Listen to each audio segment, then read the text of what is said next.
26ஆம் தேதி வரை மழைக்கு வாய்ப்பு இருப்பதாக சென்னை வானிலை ஆய்வு மையம் தகவல் தெரிவித்துள்ளது. விவரங்களோடு இணைகிறார் செய்தியாளர் தாயுமானவன். வணக்கம் தாயுமானவன்.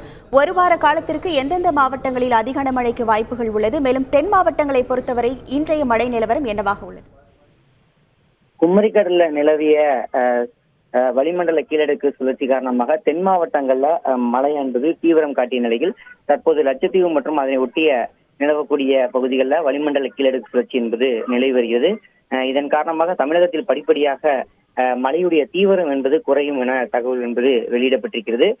இருந்த போதிலும் ஆங்காங்கே பல்வேறு பகுதிகளில் மழை என்பது பெய்ய வாய்ப்பிருப்பதாக வானிலை ஆய்வு மையம் தகவலை வெளியிட்டிருக்கிறது. அந்த வகையில இன்றைய தினம் தமிழகத்தில் ஓரிரு இடங்களிலும் புதுவை மற்றும் காரைக்கால் பகுதிகளில் லேசான முதல் மிதமான மழை பெய்யக்கூடும் என்றும் வருகின்ற 26ஆம் தேதி வரை தமிழகத்தில் லேசான முதல் மிதமான மழை பெய்ய வாய்ப்பிருப்பதாக வானிலை ஆய்வு மையம் தகவலை வெளியிட்டிருக்கிறது.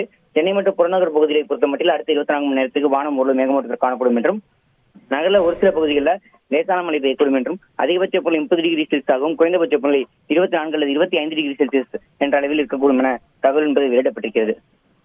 உங்கள் முழு விவரங்களுக்கு நன்றி தாயுமான். செய்திகளை உடனுக்குடன் தெரிந்து கொள்ள உடனே சப்ஸ்கிரைப் பண்ணுங்க.